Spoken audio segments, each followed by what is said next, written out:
Yo, what's going on? Welcome to another episode of the Smooth Podcast, simply motivating others onward through hope. Here to the left of me, I have a Rhode Island legend by the name of Flawless. Flawless, what's going on? What's going on, man? How you doing? Good to see you. I'm good. Thank you very much for having me. I appreciate it. No doubt. So unless you've been living under a rock, Flawless has been kind of pioneering the music game in Rhode Island and outwards for probably the last 10 years. One of the more consistent people that drop on a consistent basis in terms of his videos, maybe not his bodies of work, which we'll get into today, but in terms of just being on the music scene, whether it be via Netflix, via on your phone on Instagram, or via on your iTunes. I want to start off by saying that I'm going to be asking some difficult questions, and I think that this is the right person for the job. First and foremost, I see that you are kind of gearing a lot of your subject matter not only towards mental health, but towards faith and religion as well. What kind of made that switch, or was it always something inside of you that just lately has been blossoming? I mean, it all comes with growth. You know what I mean? Growing up, I was real hungry in the game, so obviously my content was a little different on like being the best rapper. So I would always talk about like how I'm the best and this and that. And as you grow and as you mature, you want your music, if you're keeping it 100% true like I do, you want your music to reflect your growth as a person. So for me, being more in touch with God and being more knowledgeable about the message that I put into my music and how it can affect the listener, I chose to do that. And it started off with not having any profanity in my music at first. Like, you know what? Which must be tough. It's not. That's really? what it was. It was like, it's really not hard to just replace that word with something else. And now DJs aren't chasing me for radio edits if they want to play the song in the club or on the radio. I don't have to worry about where it's being played. It can be played anywhere, which maximizes my audience because now it can be heard by all age groups and everything. And now people can play this music with their kids in the car. It has a good message. So it benefits, you know what I mean? Yeah. I want to be able to play the music around my kids. Yeah. So that's kind of like how I consider things. And just trying to, match the music with my growth personally. Got you. So let's kick it off from the beginning. Where does your story start? Where were you born and raised? I was born in Providence, Rhode Island. Raised in Providence, Rhode Island, in the Hartford Ave area. Shout out to everybody out there. Hartford, Minton, you know what I mean? That was the stomping grounds for the whole family. And just started doing music and just started pursuing music. And in a sense of where it really started for me was one night doing a club. We were doing a lot of clubs in Rhode Island. We were shutting it down. And I was just like, I was drinking a lot. And I was like, I had an epiphany moment where I was like, do I want to be 40 years old doing this club? Or should I take my butt to school and focus on really getting a career? Or am I going to take this that serious? And if I do, I have to go all the way. Like, I have to really do this and figure out the business, figure out how to make money off of it and make sure I can actually sustain a career. And that's what I did. So it really started for me, I would say about 18, when I was 18. So that's when I packed up everything and moved to Atlanta, Georgia. Wow. Okay. And now, where was your confidence level at this time? Because I feel like, I know being an introvert is kind of cool in the music game now, but when you first initially started, it was very much flamboyant. Here I am. Here's my face. Like, I'm confident as hell. Were you that confident back then, or was it something that you had to grow into? Oh my God, I thought I was the best rapper. And I listen back and I laugh at everything. Like, I laugh at all my own music. But it shows the growth, you know what I mean, and the maturity, and also continuing to work. Because if I don't continue to work, the music sounds redundant the same. You know what I mean? There's no improvement there. So being able to see and hear that music from back then, I was very confident. And that's why I tell people to chase their dreams early. Because when you're young, you're willing to take more risk. You give a F less, you know what I mean? So you're more willing to kind of take those risks. And I'm so grateful that I was in that mindset. Like, you know what? If this doesn't work out in 5 years, I can still go back to school. Right. You know what I mean? So I'm going to take the leap now and see what happens. Like, let's just see what happens. If at the end of the day, one thing that really made me go was like, I'm in Providence now. I'm living in the hood. If I fail, worst case, I'm back here. I'm already here. Right. So if I fail, I just end up back here. So that's not really like the worst thing in the world. Yeah. So it kind of took the fear away of like failure, because it was like, worst case, I'm here already. So, you know. It's amazing that you say that, because I use that kind of frame for a lot of I'm a therapist, so a lot of my clients I do therapy with, I have that same kind of frame where it's like your fear of failing is only going to land you where you're at right now. Yeah, exactly. So you're living in failure as we speak. Exactly. So you might as well try to get out of it, because at the end of the day, you're already in the worst position. Right. So you moved to Atlanta. What do you do there? How do you make ends meet, and like what's the route from there? We started doing all the competitions. Josh, he knows how crazy we were when we went to Atlanta. I dragged him down there, by the way. And we were just entering all the competitions, and I knew going to it, because at the time Atlanta was like a mecca for music. It had shifted from, because New York's close. I could have easily just went to New York, 4 hours away, not that bad. You know what I mean? But the culture had shifted to like the dance, like it started really like popping over there in Atlanta. And I said, I'm either gonna go there and be extremely different, or they're gonna tell me to go back home. Like one or the other. Like they're gonna love it that I'm different, or they're gonna tell me to go home. So we started entering a bunch of contests. We end up winning a lot of those contests. We entered like a 64 artist tournament. With like Soulja Boy's label was like doing it down there. That's when Soulja Boy was like big, and we ended up winning that. And then we won this Wendy's competition with the radio station, and we ended up opening up in Atlanta in Phillips Arena for like Ludacris, T.I. It was like 20,000 people. So once we did that, and it was like everything went well, the radio station started giving us like openings. We were just kind of just performing, trying to get fans. Because at the time, Instagram, like there was none of that. Right. We was in the streets with the CDs. You know what I mean? Right. Passing out CDs, trying to get people to hear the mixtapes, stuff like that. So this rapper from the Midwest, his name is Tech Nine. Yep. I don't know if you're familiar with him. Yep. He had come down to Atlanta, and I opened for him. And he ended up watching my opening set. And it was like so dope that he was like, we got on stage, and it was like, look, if you can figure out how to get from place to place, you know what I mean? And you can hop on this tour with us, 48 cities. Crazy. And mind you, Tech Nine is like one of the biggest like underground, independent-esque like kind of people and for the last decade. That was my epiphany moment, because going on the road with him, I'm like, no disrespect to his legacy, but I'm like, this guy is not on TV. Mm-hmm. He's not on the radio. And he's making a boatload of cash out here. Oh, yeah. And millions. Mm-hmm. You understand? So I'm like, I don't need a record deal. I need to figure out whatever this is, I need to figure this out. Yeah. Because I see $250 jerseys at the merch booth, and I see 1,000 kids in here with them on. Mm-hmm, mm-hmm. Do the math. Right. Do I want to be famous, or do I want to have a business? And that's when I focused on the independent game. I was like, forget this. I'm about to learn everything I need to learn. And unless it's a ridiculously great offer, which I've never gotten, I never said I was against the majors. It's just I want what I want. I want, you know what I mean, the situation that I want. And it just hasn't happened for us, so we remain independent. What was like the craziest offer that was borderline disrespectful that came across your desk? I wouldn't say the details of that, because obviously there's NDAs involved in a lot of meetings that happen within the industry. But well, you don't have to say who, but maybe like what. I don't think any of them were disrespectful. I just think they looked at my value a little differently than mine. And I tell people, like, when you think of value, right, independency, like, so to speak, I control the schedule, right? I can still be present for my kids. If there's an important date, I can take it off. I make sure I don't book anything. I own all the music. I get the residual income.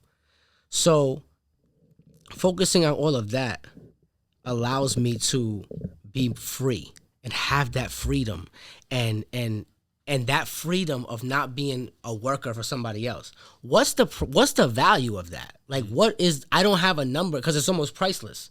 So when I'm negotiating and that freedom's on the table and that ownership's on the table and they're offering a number, I'm like, yeah, but what is that worth to you? Because to me, that's worth a lot. Being told what to do, being away from my family, to make a little bit more money and be more famous. Like I said, you get the fame out of it. A lot of people want fame.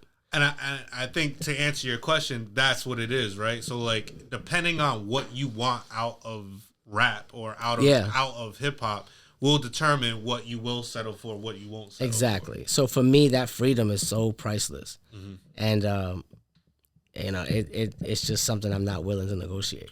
What was the craziest thing you saw being on tour with Tech Nine?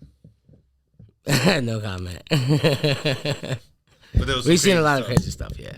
For sure. That was my first tour, too, so understand that. We calmed down way after that. But my first tour was stupid. Gotcha. Okay. Now you're in Atlanta, then tour. Another question I have: when it comes to being an opener / an opening act,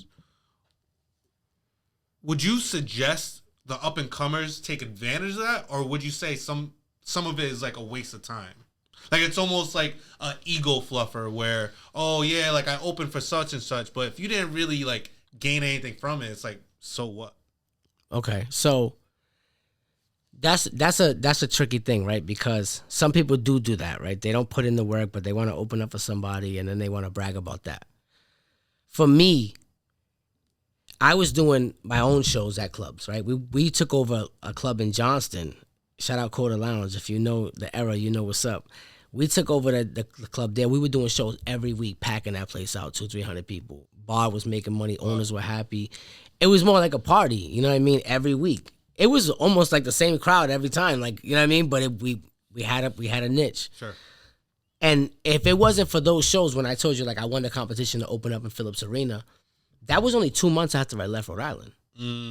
So now, if I don't have that muscle memory from all of those meaningless shows, I don't succeed in Phillips Arena, and everything else doesn't follow. So there's no show that is a waste. You actually need to do as many shows, even if there's going to be 5 people there, because you need those reps. You need those real reps. You can't fake that in the living room, what you're going to feel on that stage. So without those reps, them hundreds of shows of us getting smashed and just doing shows and memorizing lyrics while we're drunk, and you know what I mean, not forgetting, like, it's so many different things that we were training for that we didn't even realize until it happened, and I was like, yo, thank God I did all those shows, because I'm the best performer here. Ain't a chill bone in my body, but these dudes are scared to death. Right. I'm gonna win this. Right. Because they're scared to death. They ain't never been here. You know what I mean? I used to enter the freestyle battles, everything to get that experience. You know what I mean? So I can be ready for the next thing. Just like the Netflix, like when I was on the show and there was a battle portion. You think I was nervous about that? No. I was like, oh, don't play. I've done this. People on that show were scared to death to battle. They didn't even want to do the round. And I'm sitting there like, oh yeah, this going down. Because I'm already trained for it. Now, what's in? I know I like how you brought up Netflix, but what's in between you going on tour with Tech Nine and Netflix? What I know it's a big part, but what goes on? Man, this is such a documentary. I don't know how to make it a short version, but basically we were grinding. We dropped an album called 24/7. It was like top 25 on the charts, which was like big for me because I had never charted. We came in at like 24 first week, and I was souped, right? And we ended up getting traction off of the album, and like the singles were hitting, everything was going good. This other dude that was a fan on Instagram happened to know this other dude, shout out Rhetoric, who knew DJ Clue, who, you know what I mean, showed DJ Clue my freestyles, was like, yo, let's bring him up here. Went to DJ Clue. Question, is that the free bands? Yes, dude? Yes, yeah. Rhetoric. And he's originally from Rhode Island, isn't he? Yes, that's my dog. I be knowing some stuff sometimes. Yo, and you know what? He's one of those people, like, he don't hide the plug. He wants to help. Like, you know, a lot of people don't want to help, and that dude genuinely, like, helped me. Yeah. Because had it not been for that Clue freestyle, we used the Clue freestyle to get the BET Cipher. We submitted that for the BET Cipher, and that's how we got into the BET Cipher. The BET Cipher is a whole nother story. I don't know if you want to hear about that, of but course. you know, that's another crazy thing in a sense. But from the BET Cipher, that's where we got the Netflix opportunity as well. Okay, so the BET Cipher, let's dive into it. You know, you kill the Clue. How does it transpire into getting the phone call for the BET Cipher? So Clue doesn't originally drop it. We're waiting for Clue to drop it. He's not answering. But I brought my team. They filmed it too. Smart. So me and my business partner was like, yo, leak it. Drop it. Force the hand. Let them see the reaction and drop it. So I drop it. It goes crazy viral. He drops his version right away, right? So now I got him to drop it. Now, is he hitting you up like, damn, why'd you do that? Nah, he didn't say nothing. I think he knew already. I was already playing the card. So I drop it. He drops it. I don't mean to cut you off. Why hold it? Yo, sometimes when you're not a big name, to be completely real, you can go do. I've done. You know how much stuff I've done that's never dropped? Big stuff. Like, damn, they never dropped that. That's cool though. I make the cut. You know what I mean? Sometimes you do a season of a show and you have 12 episodes, but you shoot 22. You have 22 guests, but you only need 12. Maybe you save those or you take the best ones. It's all, whatever. Gotcha. So we're in the Hamptons doing a show with Fat Joe. I'll never forget it. And I get the call from my manager at the time. Shout out Chaz. He's like, I got you the Cipher. It's like tomorrow. So you got to go to L.A. Boom. So I'm like writing bars. Josh is there. I'm like trying to write everything, memorize everything on the way. And then I'm soup because realistically, earlier in the year, I had like kind of said I was going to do a Cipher this year, and that's always been like a goal of mine. So the fact that it came to fruition for me, I was excited on the plane. So we get there, boom, we go in the building. We're about to do the Cipher. I look down, and I see my picture with like 4 other people that I've never seen before, and I see the top, it says Digital Cipher. And I'm like, this ain't the real BET Cipher. I'm on the Digital Cipher. So I'm like disappointed, and I'm almost so ticked off, right? I'm like, yo. So I look at Josh. I'm like, yo, look right here. This says Digital Cipher, dog. Like, I'm so disgusted with the moment because I was already amped up that I was going to be like on a BET Cipher. I'm like, who am I going to be on with the Cipher? You know what I mean? Stuff like that. So we go outside. Josh is getting me aggravated because he keeps walking around and he keeps saying, y'all going to have to figure all this out once my man goes. Like, y'all going to have to figure all this out. So he kept doing his hand like this. Y'all going to have to figure all this out. Don't worry about it. Y'all going to have to figure all this out. So I go outside. And I had a moment that changed me forever. I'll never forget it. Because I had to check my own ego. Because I'm like, yo, you in the building. Like, yeah, it's not the BET Cipher. But guess what? You're going to murder this, and they'll get you next year. You definitely going to get one next year because they're going to see what you do. Kill the attitude and be grateful that you're even in the building, dog. And my whole attitude changed. So I started, like, being more enthusiastic about it. So I go out there. We do a take. I kill it. They stopped the whole production. He's like, can you stand over here for me for a second? Pushes me out the way. They keep filming the other people. Come back. They're like, hey, we're going to throw you on a real Cipher because that verse is crazy. You know what I'm saying? So that was like a dope moment for me because had I still kept that attitude, I go out there, I half-assed the performance. I'm not really feeling it. Not in my zone. Right. It doesn't hit the same. Right. So now it's just like, all right, thank you so much for coming, everybody. See you later. Now, once that Cipher was over and they bumped me up, the room cleared out, and the room filled up with the people that needed to see it. Mm-hmm. Netflix people were there. You know what I mean? Like scouting rappers for the reality show that they're thinking about doing. So that moment of clarity and killing my own ego in that moment of like, yo, you're being. That's why the new album's called Gratitude. It's everything needs to be in perspective. And my perspective changed, and it changed the result of the entire thing. I ended up getting, not next year, that day, bumped up. Me and Jonah Lucas are the only ones ever to come in and get bumped into a TV actual award Cipher from like the digital, which is dope. Real fire. Fire. And that's just a moment of clarity, like as far as the ego killing in that moment. It's important to check yourself sometimes. It's cool to be confident, but sometimes you got to look at yourself and see what the reality is and how you can be in the moment and be, present in what's really going on and see it the glass half full. It sounds like that you take advantage of every opportunity given, what I mean? And a lot of your music, in my opinion, resembles that. I would be a liar if I was to say, like, I knew a lot about your music up until I connected the dots to interview you. Yeah. But for the last few days, I've been listening to your music and been thoroughly enjoying it. Like, appreciate it. I'm not lying. I'm no need to lie. And a lot of it reminds me of like a time period probably like when I was in college, when it's very much like getting people through shit. I know you don't swear anymore, but getting people through like tough times, getting people through like the bullshit that life is throwing at them, with the optimism of like it'll be okay, right? And I really gravitate towards that, and it feels like it's very emotionally tied. Like you're coming from a place. It's almost like you can because I'm doing it / did it too. Yes, absolutely. It's just authentic, and that's the feel that I always try to give, no matter what I do. It's just an authentic feel. There's no gimmicks. There's nothing like, you know what I mean? I don't use anything to entertain. It's just the words, the music, and me, you know what I mean? And just telling people how it is, because I think a lot of us are being so poisoned with so much. That's why I started doing like the God stuff. I did a couple songs for God on the album because so much demonic messages coming in. Like I'm feeling it. I'm like, man, who's balancing this out? Like who's you know what I mean? So it's like, crazy? You know what? I don't think people understand how strong the music that you soak in on a daily basis plays a part into your life. Everything, your mood, everything, man. Like everything. If you're listening to, and mind you, I love listening to these people, right?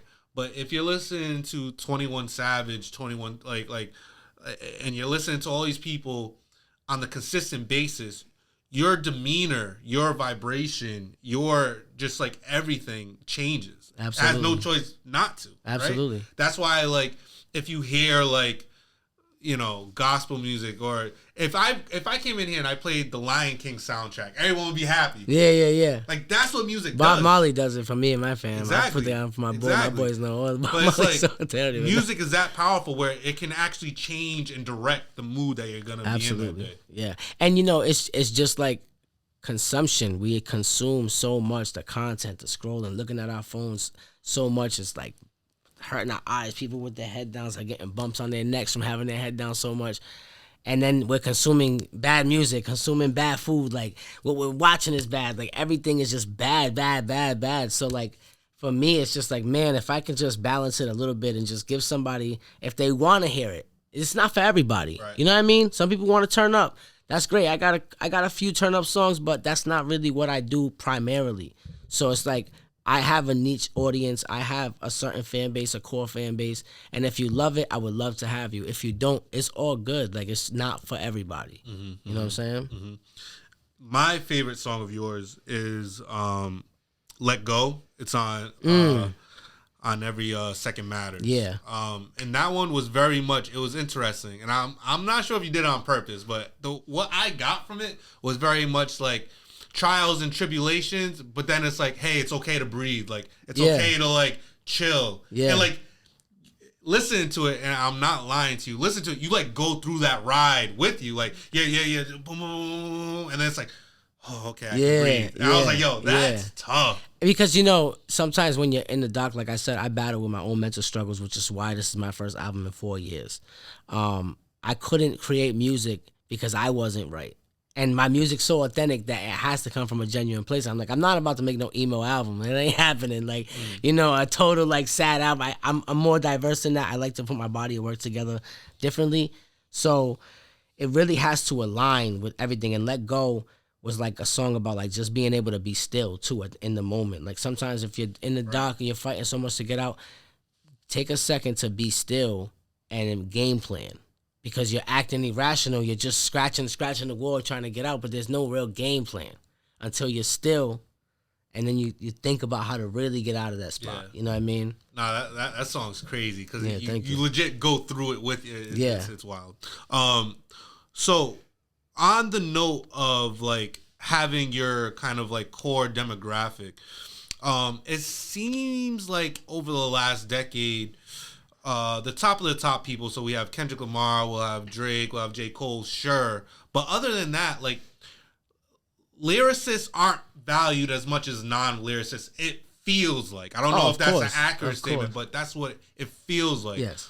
So, like, knowing that, were you always just, like, okay with knowing, like, that the tide was shifting? I'm probably putting myself in a box. Yeah. But, like, that's who I am, so I can't do anything about it. Yeah, or did you ever have any pressure to like, let me at least like go a different route for a couple of years and see how it works out? Nah. Because I know it, like you said, right? So like, even though the non-lyricists were still shining, when M drops, when Drake drops, when Kendrick drops, when Cole drops, they sell. Oh yeah. They're not like debuting number 59. They're debuting number 1. Right. Now, there's still an audience for that. And for me, everything's in periods of time. So you have your periods where like now it's like just the ratchetness of the music. The women are taking over. It's more women now in hip hop, you know, shaking their ass and rapping. That's like the primary thing right now. Mm-hmm. The shift is coming because people it used to just be like mumbling and like dancing. Now people are getting like about it because they're just seeing so much twerking. So people are ready for real music to come back. Like they really are. Regardless of like, it's not everybody in the world. It's not the young generation because this is what they're being bred on. But there's so many, how many billion people in the world? You know what I mean? I only need 40,000, 50,000. If you want to get technical, 100,000 people buy my CD at $10. That's $1 million. I don't need 5 million people. I need 100,000. There's 100,000 people that want real music. Trust me. Mm-hmm. You know what I'm saying? Mm-hmm. I got almost 1 million followers on Instagram. All I do is talk about what I talk about. If they ain't interested, they leave. They're still there. Mm-hmm. It's still growing. Mm-hmm. I'm almost at 1 million. You know what I mean? So for me, it's not about changing to go with the wave because then it's just the authenticity's out the window. Because first now you're doing this, now you're doing that. Now you want to look like this one, you want to sound like this song. I just keep what I do, man, and I know that there's an audience for it no matter what. Mm. So as the years go on, another thing when it comes to hip hop and rap, it seems to be like more of a young man sport, right? Like the younger, like the new, fresh out, they get most of the fans, and the people that have been around for a while seem to either just stay stagnant or fade away. Have you ever thought to yourself about like quitting at one point or losing interest because potentially you believe that I need to be in a way different place than I am right now?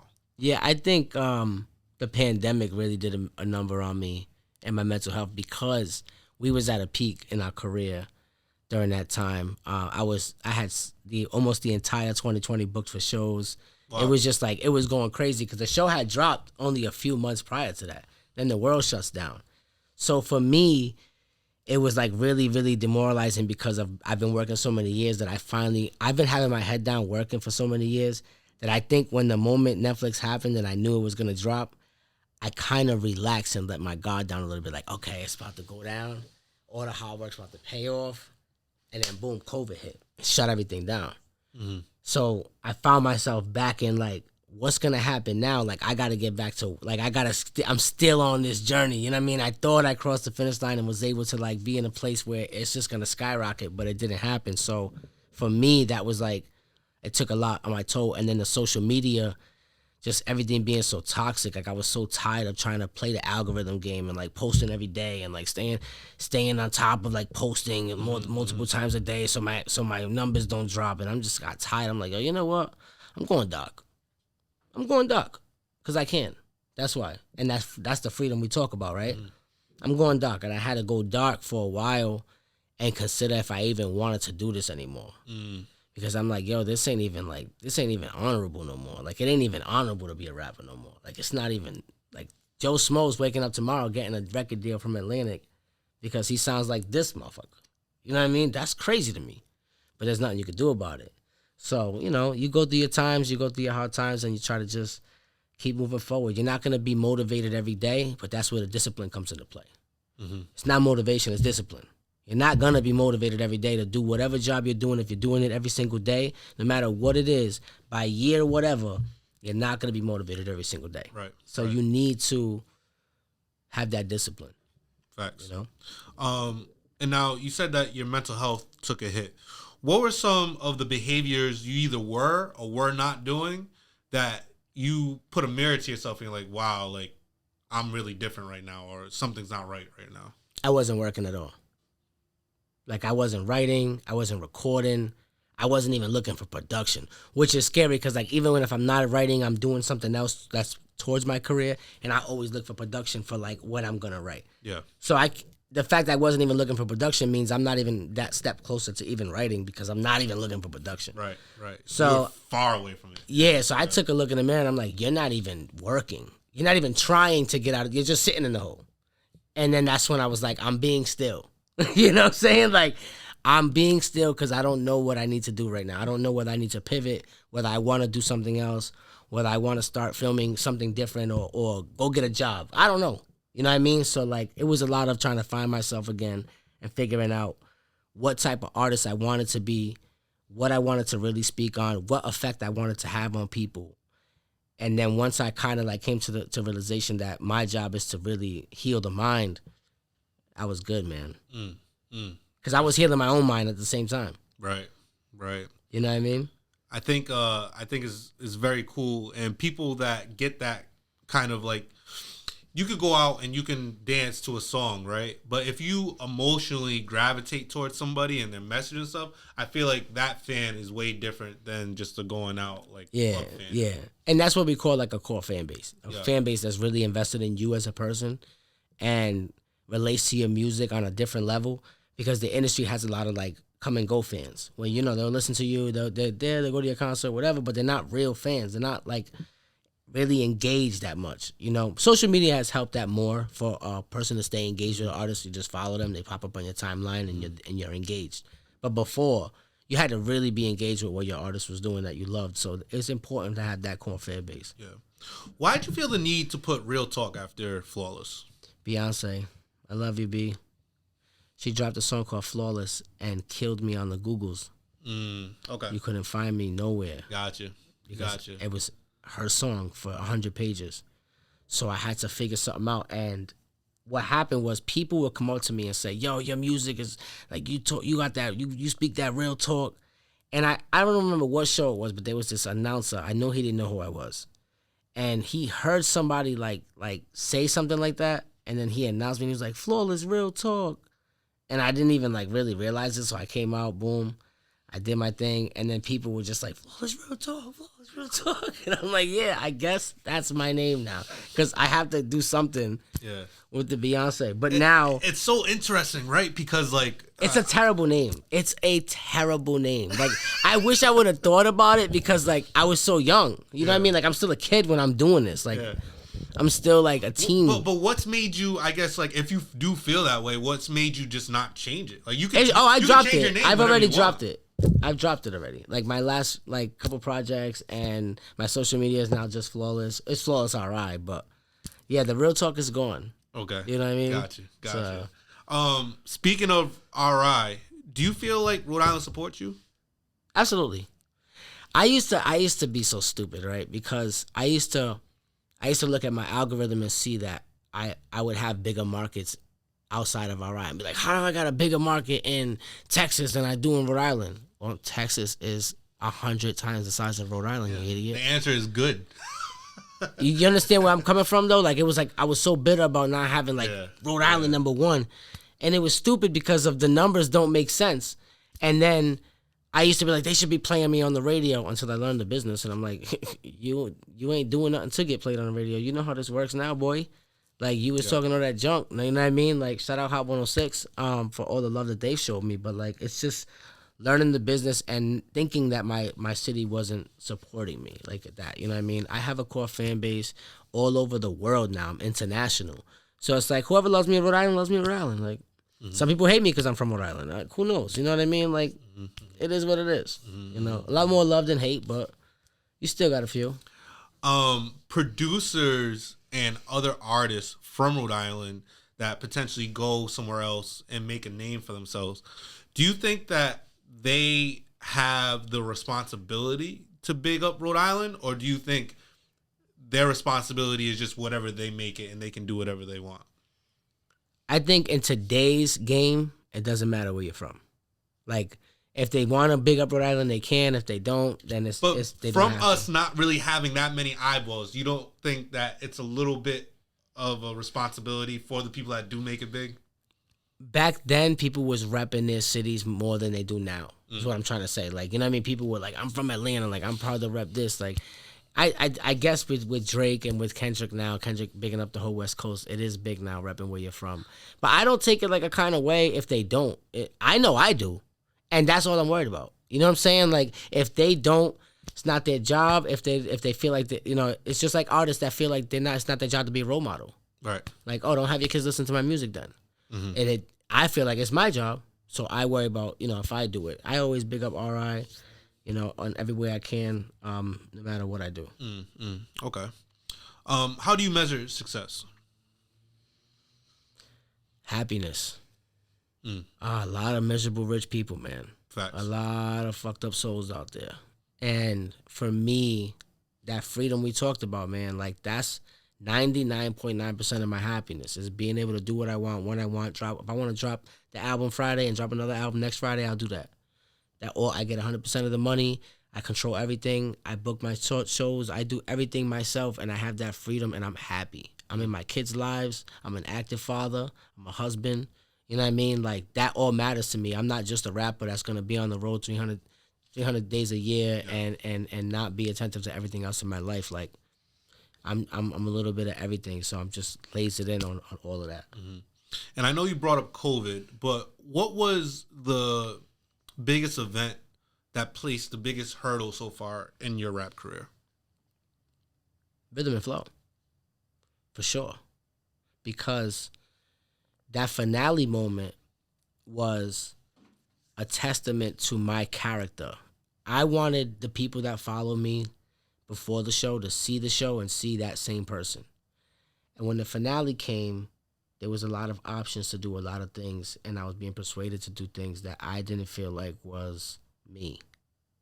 And I didn't feel like I was going to win the show. I was going to get the money. I knew for some reason that they knew I was going to be good, and they weren't going to give me that bread no matter what I did on that stage. So I decided to make that moment mine. I said, I'm going to go out there. I'm going to do a song in the studio that's reflective of my kids, my mom, like my life. So people leave here in this show knowing more about me and feeling that passion that I have. And I'm going to control the moment. Because had I done something else and still not gotten the money, I'd be watching that finale, and every time I see it, I like cringe, like, oh my God, I can't believe I did that. I wanted to be proud of that. No matter what happened, whether I won or not, I got to be proud of this final performance. And I need people to see what kind of artist I really am. I'm touching you in the heart, no matter what. So I decided to go against everything and create a moment that was mine, whether it was going to win the show or not. And that was the hardest thing for me to decide because there was $250,000 on the line. Mm-hmm, mm-hmm. You know what I mean? So it was like my legacy versus the money. It was weird. I chose a legacy. I feel like you choose that every time. And real talk, I'm not even going to say anything, but shout out to Netflix because they still took care of everybody. Mm-hmm. Love y'all. Appreciate it. God bless you.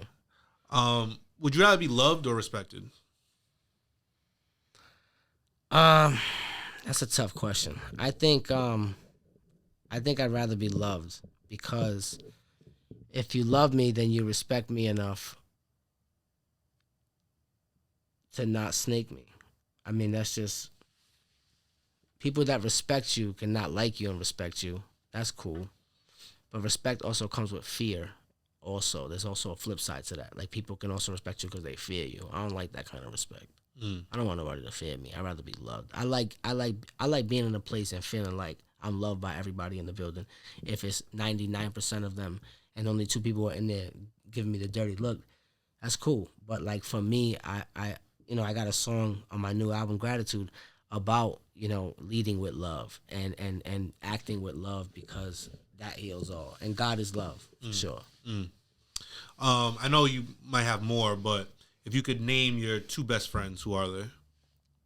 I only got one. My best friend from 8 years old is my boy Mark. And my other best friend is Josh Abreu. He's been riding with me since 2010.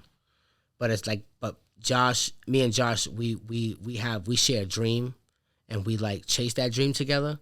And me and Mark are like childhood friends, but he has nothing to do with the music, so it's 2 like different friendships, you know what I'm saying? So if I was to go up to Mark and I was to go up to Josh and I was to ask them what they feel like you need to improve on the most, what would each one of them tell me? Josh would tell you to stop being in my home. Which means? However you want to put it. Mark would tell you to pick up the phone. For me to pick up the phone a little more. He calls me at the worst times. Okay. Who's been your biggest inspiration so far? My biggest inspiration, I would say I'm not really like crazy inspirational because I don't really idolize like a person, but somebody's path that I love like I love their story and their path and their journey and where they are today that I would love to emulate is Russ. Because he is very successful independently. He's a great artist. I can see that. He's consistent. He's very true to who he is. He doesn't do music that's out of character for him. And you gotta love that authenticity. And he's winning. So I root for that for sure. What do you believe that most people don't? What do I believe that most people don't? In myself, more than anything, I believe in myself more than a lot of people do. Even if they believe in me, it's a different level. Nobody believes in me the way I do.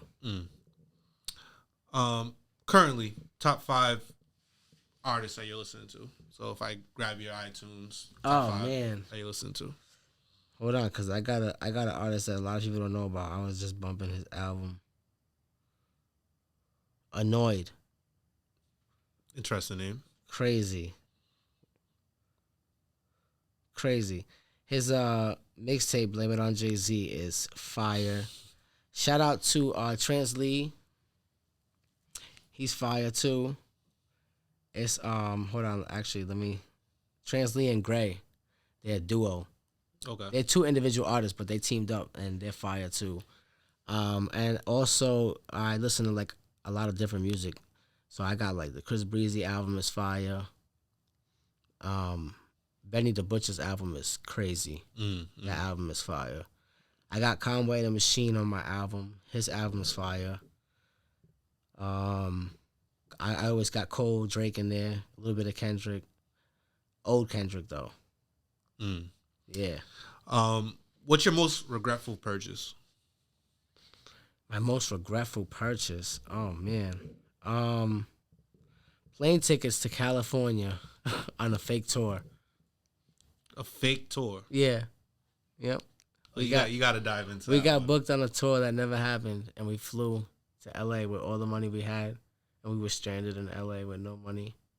Who booked it? Some lady. We were still covered up, and this lady had booked a tour. Shout out to Armin too. Armin was supposed to be on it, and we all showed up in Cali at the same hotel where we were supposed to meet up, and the tour bus never came, and she never showed up, and we had a schedule, everything.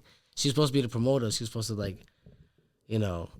take care of everything, and we believed her because she was actually a promoter, but she never showed up. We were stranded at the hotel in Cali. Had to figure out how to get home. Have you talked to her since? Oh, no, this was like 15 years ago. 14 years ago. Okay. Yeah. But if I see you, if I ever see you, nah. When it's all said and done, how would you like to be remembered?